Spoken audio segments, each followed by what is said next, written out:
오늘 본문은 야곱의 가족들이 요셉이 살고 있는 애굽으로 내려가는 이야기입니다.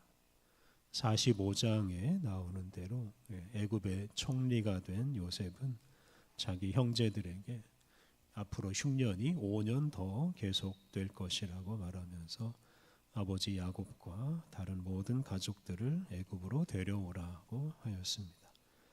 애굽의 황제 바로 역시 이 요셉의 형제들을 환대하면서 야곱과 그의 가족들에게 애굽에 있는 땅을 주겠다고 약속했습니다.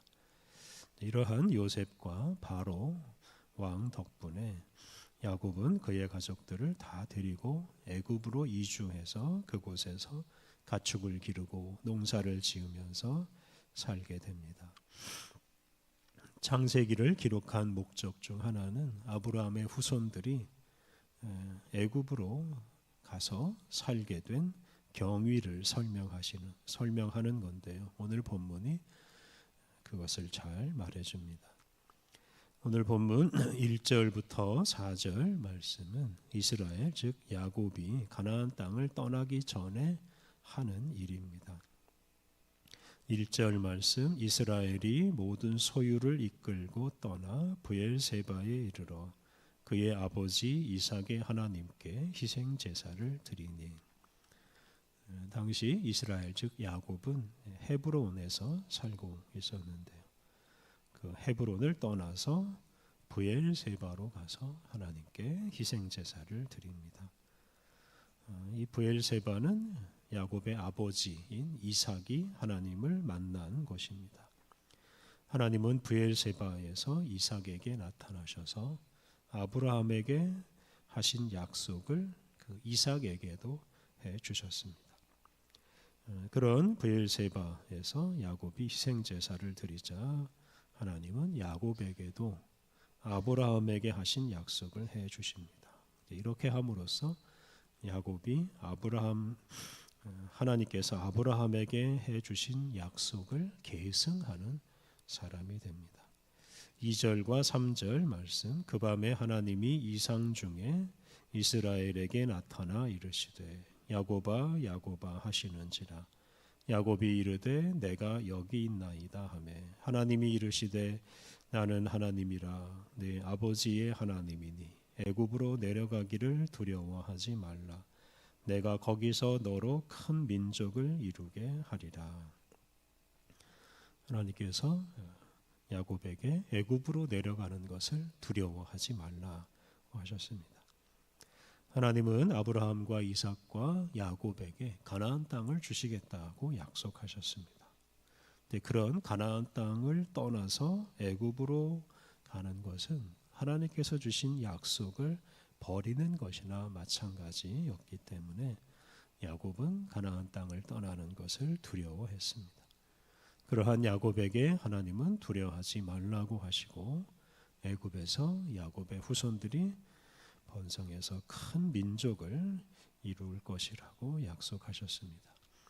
4절 내가 너와 함께 애굽으로 내려가겠고 반드시 너를 인도하여 다시 올라올 것이며 요셉이 그의 손으로 내 눈을 감기리라.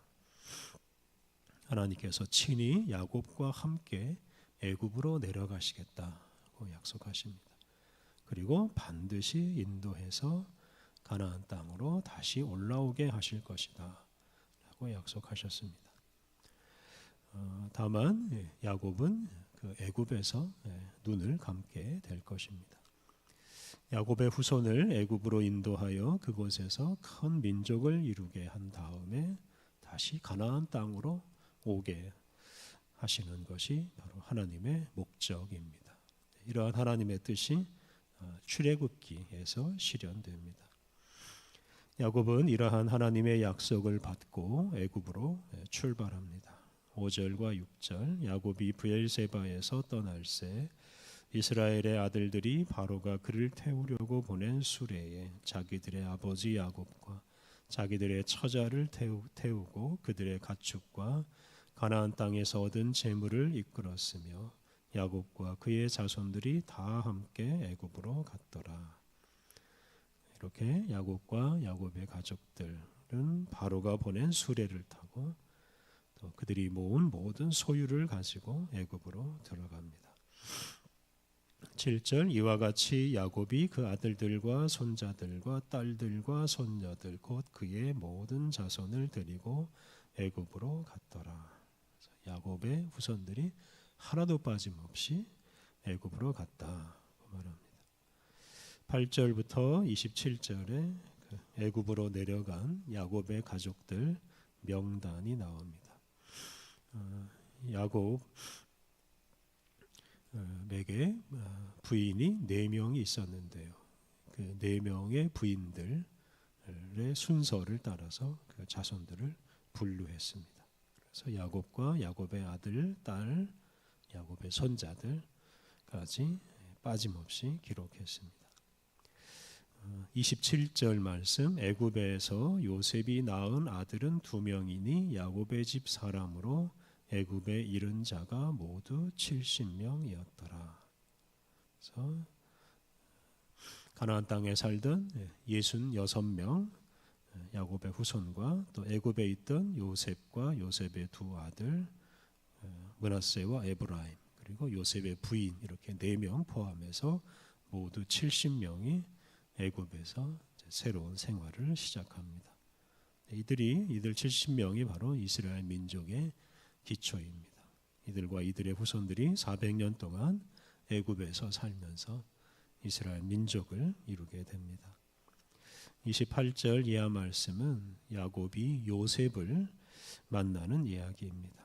28절 야곱이 유다를 요셉에게 미리 보내어 자기를 고센으로 인도하게 하고 다 고센 땅에 이르니 요셉은 자기 아들 유다를 요셉에게 미리 보내서 자기 가족들을 궁궐이 아니라 고센이라는 땅으로 인도하게 하였습니다.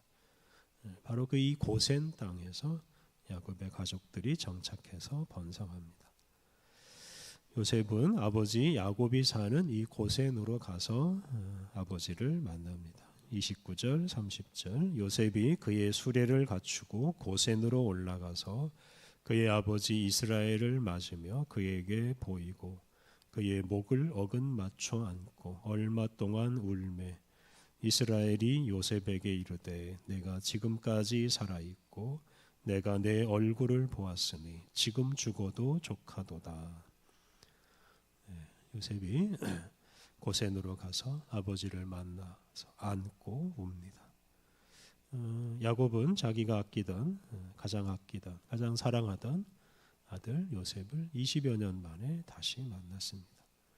야곱은 죽어도 여한이 없다고 말할 정도로 기뻐하였습니다. 어떤 일을 성취하는 것보다 이렇게 사랑하는 사람을 다시 만나고 함께하는 것이 훨씬 더 기쁜 일입니다. 야곱과 요셉이 이렇게 만남으로 그들의 인생이 참 아름답게 완성될 수 있었습니다.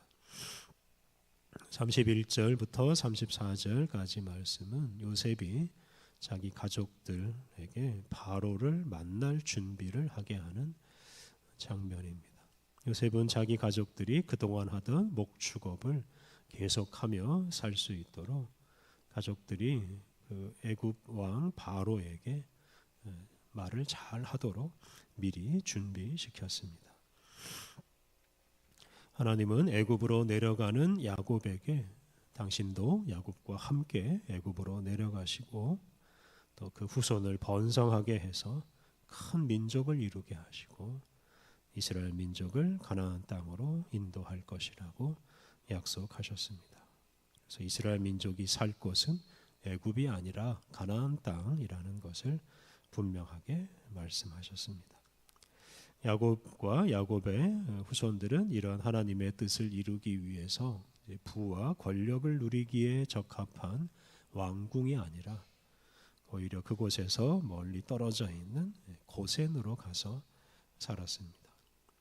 애굽에 잘 정착해서 부귀 영화를 누리는 것을 목적으로 삼지 않고 아브라함의 후손의 정체성을 지키면서 언젠가는 애굽을 떠날 준비를 하며 살았습니다. 우리가 어디로 가든지 그곳에 정착해서 부귀영화를 누리는 것을 목적으로 삼지 않아야 합니다. 언제 어디서나 하나님께서 주신 약속과 사명을 먼저 기억해야 합니다. 하나님의 약속을 성취하고 하나님이 주신 사명을 이루는 일에 우리의 마음과 정성을 다해야 합니다. 그러한 사람을 통해서 이 세상에 하나님의 뜻이 이루어지고 또 하나님의 나라가 실현될 것입니다. 우리 각자 처한 곳에서 이러한 사명을 위해서 살아가야 하겠습니다. 우리 함께 기도하겠습니다. 하나님, 우리가 어느 곳에 있든지 우리를 그곳으로 보내신 주님의 뜻을 먼저 생각하게 하옵소서. 세상의 부귀영화를 누리는 것보다 하나님의 약속과 사명을 앞세우게 하옵소서. 그리하여 모든 유혹과 어려움을 이겨내고 하늘의 뜻을 이 땅에 이루는 거룩한 사람이 되게 하옵소서. 은혜가 풍성하신 하나님, 오늘도 우리에게 새날을 주시니 감사합니다. 거룩하신 주님과 함께 오늘도 온종일 동행하며 주님이 베푸시는 은혜를 충만히 누리게 하여 주옵소서. 우리의 말과 우리의 삶을 통해 생명의 복음이 전파되게 하옵소서. 오늘 모든 일정 주님께 의탁하오며 예수님의 이름으로 기도드립니다. 아멘.